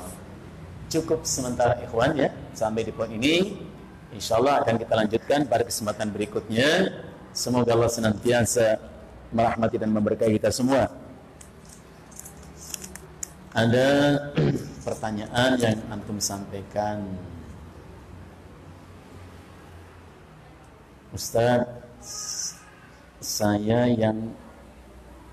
siapa yang kita ikuti terlebih dahulu pendapat orang tua dan istri, seandainya pendapat mereka berdua saling bertentangan karena akan menyakiti salah satu di antaranya, bagaimana solusinya? Allah Subhanahu wa taala berfirman, wasyawirhum fil amri, ajak mereka berbicara. Ya. Ajak mereka berbicara, musyawarah itu yang terbaik. Bahkan Rasulullah mengatakan, ma khaba man istasyara, tidak akan rugi orang yang mau bermusyawarah. Masalah apa di antara dua orang yang berbeda pendapat? Istri sama mertua perempuannya, ibu kita kok berbeda, masalah apa? Masalah syar'i atau selera? Kalau masalahnya selera saja, sebenarnya boleh mengatakan nggak apa-apa, kita abaikan itu keinginan orang tua. Kalau itu masalah selera, bukan syar'i. Nah, tapi kalau masalah syar'i, misalnya istri kita nggak suka pakai jilbab, ingin menunjukkan kecantikan, ibu kita mengatakan suruh istri mau pakai jilbab. Mereka ribut, ya tentu ibu lebih diutamakan dong. Lebih diutamakan. Istri senangnya pedas kalau masak, mertua nggak senang pedas. Ya, ada masalahnya begitu mah. Jadi perhatikan dalam konteks apa dulu. Ya. Tapi kalau syar'i tentu ibu harus diutamakan. Saya kasih contoh, ini pernah nggak kasih contoh? Saya kasih contoh aja. Ada seorang laki-laki datang menemui Abu Darda radhiyallahu anhu. Laki-laki itu mengatakan, ya Abu Darda, inni tazawwajtu imra'atan. Sesungguhnya aku telah menikah dengan seorang wanita. Laki-laki itu sudah menikah. Wa inna ummi ta'muruni bitalaqiha. Tapi entah mengapa ibu saya perintahkan aku menceraikan istriku. Dilematis banget ya. Apa Abu Darda mengatakan? Sami'tun Nabiyya sallallahu alaihi wasallam yaqul. Aku pernah mendengar Rasulullah bersabda, al-walidu min awsati abwabil jannah. Orang tua, terutama ibu, itu merupakan pintu yang paling ideal buat kita masuk surga. Fa in syi'ta adhi dzalikal bab. Kalau kamu mau, rusaklah pintu itu, hancurkan pintu itu, tapi kau tidak pernah temukan pintu masuk surga. Au ikhfatu, atau jaga baik-baik pintu itu. Jadi jangan pernah menyakiti hati orang tua. Ya, sedapat mungkin. Apalagi masalah syar'i jangan sampai. Makanya kita didik istri kita supaya cinta bukan hanya kepada kita, kepada orang tua kita. Dan kasih contoh kita juga mencintai bapak ibu daripada istri kita. Hah? Jadi kalau urusan keluarga istri kita yang berinisiatif. Ayo kita main ke rumah ibu-ibu, maksudnya mertua kita. Gitu. Istri ngomong, kayaknya lama kita nggak ngirim duit sama ibu. Ibu dimaksud adalah ibu kita mertuanya. Begitu nyilang, jangan searah. Kalau searah itu bikin masalah itu. Istri ngumpetin duit belanja, kirim ke ibunya. Hanya belanja kurang mulu gitu kan. Suami juga begitu. Jangan. Kita saja punya rezeki lebih, pengen ngirim ke ibu kita, orang tua kita. Minta tolong kepada istri kita supaya dia tahu dan ikut berbakti sama mertuanya gitu loh. Jangan masing-masing, jangan sendiri. Ya. Itu upaya untuk menciptakan suatu lebih baik. Apakah ada udzur kepada kaum muslimin yang hidup di tengah umat yang di situ ada yang di situ sudah tersebar ilmu agama namun masih melakukan kesyirikan seperti meminta kepada Tuhan dan seterusnya? Ada khilaf di antara ulama mana yang lebih utama, al-uzlatu awil ikhtilatu. Uzlah itu mengasingkan diri, nggak mau campur dengan orang yang macam-macam, atau campur dengan mereka, sabar dan berdakwah. Ada dua pendapat memang. Selama kita masih mampu untuk menyampaikan dakwah, lebih utama kita ada bersama mereka, sampaikan. Sampai kapan? Ya selama memang dakwah itu bermanfaat. Allah mengatakan, fadzakir in nafa'ati dzikra. Sampaikan peringatan, nasihat selama masih bermanfaat. Kalau sudah nampak tidak ada kemanfaatan, enggak berubah mereka. Allah beri contoh kita Nabi Ibrahim. Antum nanti tengok surat Al-Mumtahanah, surat 60 ayat yang keempat. Allah berfirman, qad kanat lakum uswatun hasanatun fi Ibrahim walladzina ma'ahu. Sungguh ada contoh yang baik untuk kalian hai orang beriman pada Ibrahim dan yang bersama Ibrahim itu. Ada apa dengan mereka? Idh qalu liqaumihim, yaitu ketika mereka mengatakan kepada kaumnya, inna bura'a'u minkum. Sekarang kami berlepas diri dari kalian. Dakwah sudah disampaikan, mereka lebih condong kepada kekufuran daripada keimanan. Berlepas diri. Inna bura'a'u minkum wa mimma ta'buduna min dunillah. Kami berlepas diri dari kalian dan apa yang kalian sembah selain Allah. Kafarna bikum, kami ingkari perbuatan kalian. Wa bada bainana wa bainakumul adawatu wal baghdau abada. Mulai sekarang sudah nampak kebencian dan permusuhan di antara kita. Itu disampaikan. Istighfar itu sudah gak campur lagi. Mau judi kita ibadah biarin aja sudah. Karena memang di luar kuasa kita untuk membuat orang beriman gitu ya. Wallahu a'lam bishawab.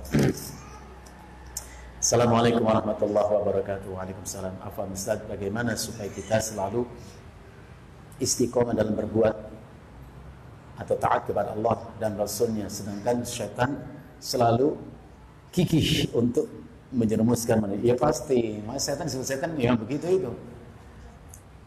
Ada sahabat Nabi bertanya begini, ya Rasulullah, aku kalau mau ibadah diganggu syaitan.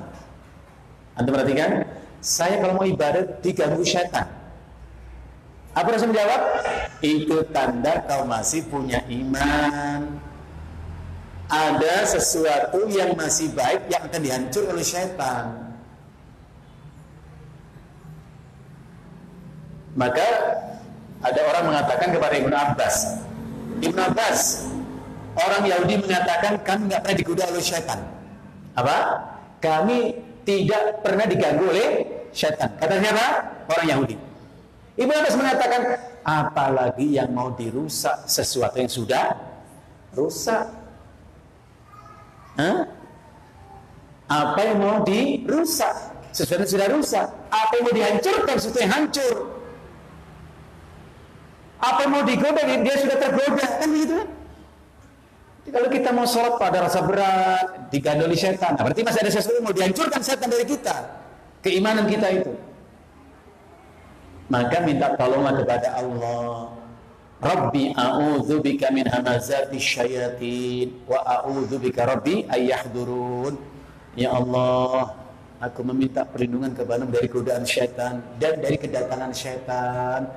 Sebab kalau syaitan itu datang, coba antum perhatikan. Andai syaitan itu berwujud seperti kita begini, antum gelut sama setan, yakin menang?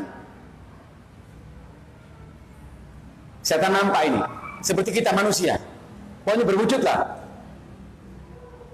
Kita berantem sama dia, antum yakin menang?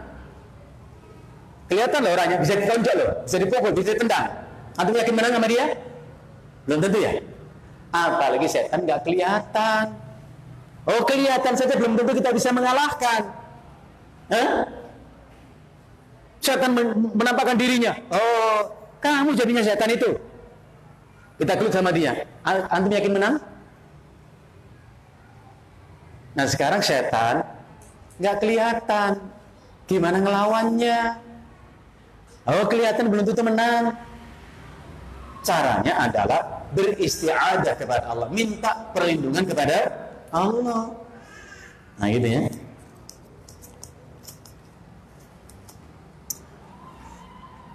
Ikut melakukan zikir bersama setelah sholat, apakah bisa dibenarkan karena termasuk bukan bid'ah yang mengeluarkan dari Islam? Anda perhatikan, Imam Syafi'i, kitab bisa diperiksa yang punya kitab. Bab zikir setelah sholat, beliau mengatakan, aku menyukai imam itu mengeraskan bacaan zikirnya supaya makmum mengerti apa yang dibaca oleh imam. Jadi imam yang mengeraskan bacaan zikirnya dan makmum mendengar, memperhatikan supaya ngerti apa yang dibaca imam zikir itu. Sehingga apabila imam yakin makmum sudah mengerti dan bisa membaca zikir, aku menyukai imam melirihkan bacaan zikirnya. Itu bisa diperiksa dalam kitab Al-Um. Itu bisa diperiksa. Jadi Imam Syafi'i lebih senang imam itu melirihkan bacaan zikirnya, bukan keras bersama-sama, enggak. Periksa saja kalau nggak percaya. Saya jamin ilmu itu bisa ditelusuri. Ya, bisa ditelusuri. Asal mau ya. Tapi kata guru saya, gurumu kata siapa? Dari mana mengambil istidlalnya? Ketemu nanti, Pak. Makanya kita mengajarkan ilmu harus punya sandaran, punya hujjah. Al-Imam Abdullah ibn al-Mubarak rahimahullahu ta'ala, seperti dinukil oleh Imam Muslim dalam kitab sahihnya, Ibn al-Mubarak mengatakan, al-isnadu minad din, falawla al-isnadu laqala man sya'a ma sya'a. Sanad atau sandaran atau riwayat atau dalil itu bagian dari agama kita. Artinya kita membangun pemahaman kita tentang agama kita, ya akidah, ya ibadah, itu dengan sanad, dengan dalil. Falaula al-isnadu laqala man syaa bima syaa. Kalau tanpa dengan dalil, akan ada orang mengatakan apapun dia suka. Ya? Orang boleh mengatakan apapun, yang penting punya dalil. Saya katakan Imam Syafi'i itu tadi, suka imam itu mengeraskan bacaan zikirnya setelah sholat supaya makmum bisa mengerti memahami dibaca imam. Sampai akhirnya ketika imam mengerti, yakin makmum sudah ngerti betul bacaan zikir, aku suka imam melirikkan bacaan zikirnya. Itu bisa diperiksa. Ya. Ya tentu perbuatan mengeraskan bacaan zikir tidak sanding mengeluarkan dari Islam. Ya enggak. Ini termasuk masalah khilaf yang tidak sampai mengeluarkan dari Islam, enggak ada masalah. Oh enggak, saya keraskan, enggak apa-apa. Saya lirikan, ya juga enggak apa-apa, kenapa? Hah? Kayak antum misalnya ketika ruku' kemudian i'tidal, sami Allahu liman hamidah. Gimana posisi tangan kita? Ada yang lurus ke bawah, namanya irsal. Istirsal lurus ke bawah, ada yang sedekat kembali. Gak apa-apa yang manapun yang kita pilih, yang pasti kita punya dalil. Kalau saya begini, karena saya memegang satu hadis di mana Sahal bin Sa'ad As-Sa'idi radhiyallahu mengatakan, "Kana an-nasu yu'maru ayyadu ar-rajulu yadahul yumna 'alal yusra fi shalah." Adalah manusia diperintah, sahabat Nabi diperintah Nabi untuk seseorang itu meletakkan tangan kanannya di tangan dalam salat. Ingat, dalam salat. Tidak ada penjelasan ini sebelum rukuk, ini sudah rukuk, tidak ada penjelasan. Dengan tidak ada penjelasan berarti sifatnya umum. Maka Syekh bin Baz mengatakan, siapa yang mengatakan begini sedekap sebelum rukuk dan istirsal setelah rukuk, fa'alaihi bid-dalil, maka wajib mendatangkan dalil. Kalau Bapak tanya, mana dalilnya begini? Jelas kita bisa sebutkan. Tapi kita nggak terlalu ngotot. Woi, begini loh. Biarin aja, mau sini terserah. Itu namanya khilaf. Nah, kita belajar itu ya begini, memahami dalil. Ya, harus. Yang tidak bisa mendatangkan dalil, nggak bisa diterima ucapannya. Udahlah, kau percaya sama aku ya, akhirnya ustaz tuh, dalam jadi ustaz saya ini. Bukan itu masalahnya. Coba perhatikan perkataan Imam Malik bin Anas rahimahullah. Imam Malik ini satu di antara sekian banyak guru Imam Syafi'i. Imam Malik mengatakan, "Innama ana basyarun ukhti'u wa usibu." Saya ini, kata Imam Malik, hanyalah manusia, bisa salah, bisa benar. Fanduru ma qultu, maka oleh sebab itu perhatikanlah ucapanku, kata Imam Malik. Perhatikanlah ucapanku. Fakullu ma wafaqal kitaba was sunnata fakhuduhu. Maka setiap ucapanku yang sesuai Al-Quran dan Sunnah, ambillah. Itu benar, itu baik. Wa kullu ma khalafal kitaba was sunnah fatrukuhu. Setiap ucapanku, pendapatku, perkataanku yang menyelisih Al-Quran Sunnah, tinggalkan, itu salah. Gampang kok sesungguhnya. Jadi kalau orang ditanya, Ustaz gimana? Udah masuk pakai dalil, nggak bisa diterima ucapan orang itu, nggak bisa diterima. Gimana caranya kita menerima? Nggak ada dalilnya. Udah gitu nuduh kita macam-macam, ya enggak? Ya harus dibangun dengan dalil harusnya. Bolehkah melakukan bid'ah yang tidak mengeluarkan pelakunya dari Islam?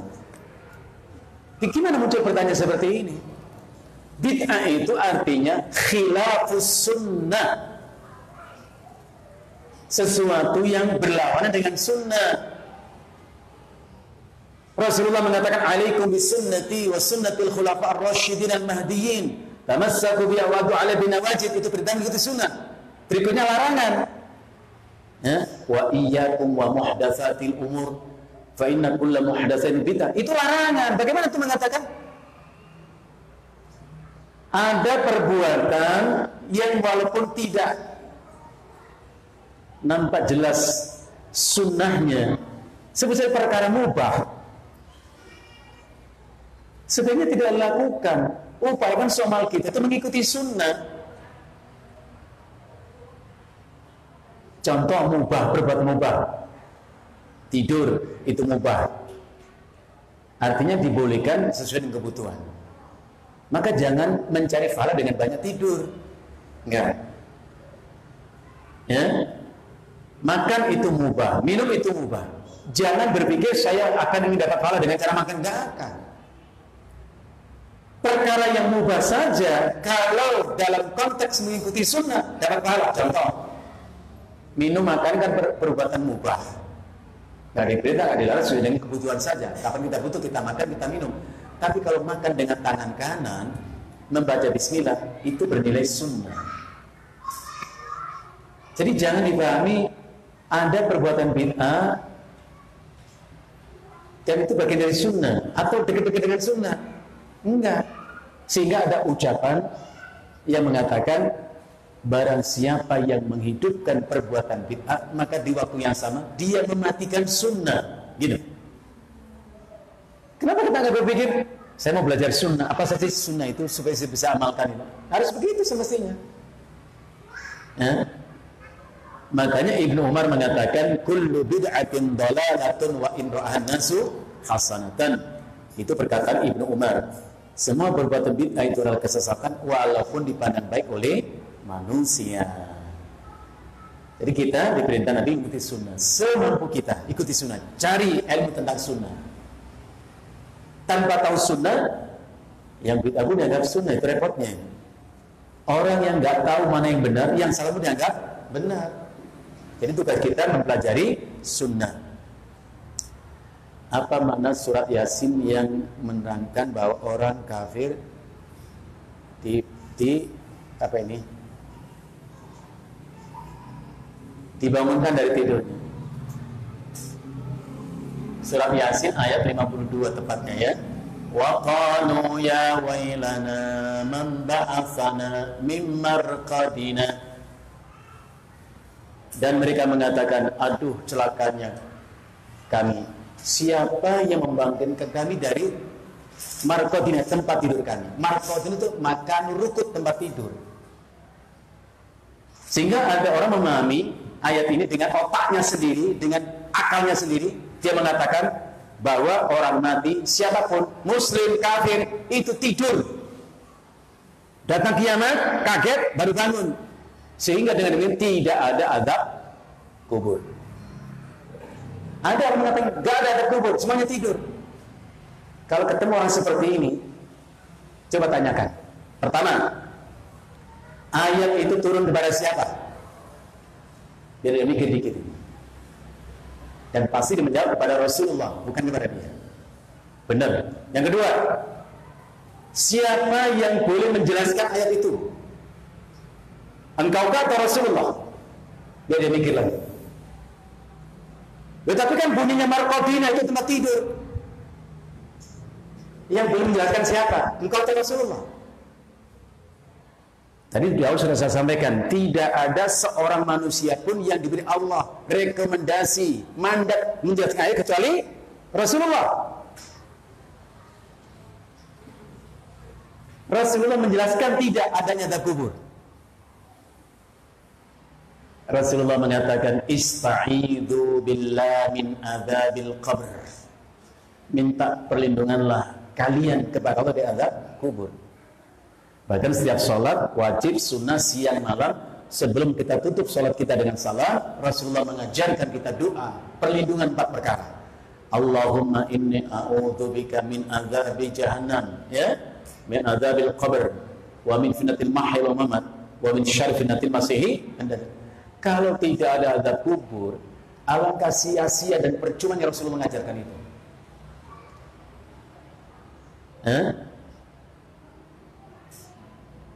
Jadi makna marqad memang secara etimologi, secara bahasa artinya tempat tidur. Apa itu berarti tidur? Maka cari penjelasan dari hadis. Jadi jangan mengambil kesimpulan yang salah. Rasul mengatakan ada azab kubur, kita mau nggak ada azab kubur itu tidur. Yang benar yang mana? Kalau mau jujur, siapa yang lebih mengerti tentang hakikat itu? Rasulullah atau kita? Kalau orang mengatakan saya lebih mengerti daripada Rasulullah, Rasulullah salah paham.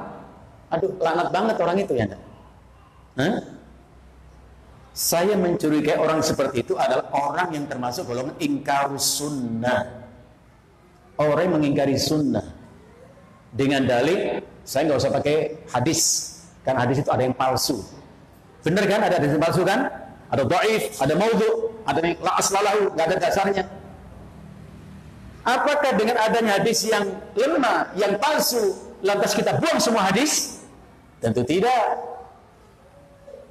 Kalau ada orang mengatakan ada hadis yang palsu, saya buang semua hadis. Gampang. Sini duitmu, ambil semua duit tangan itu. Loh kok dosa diminta? Karena ada uang palsu.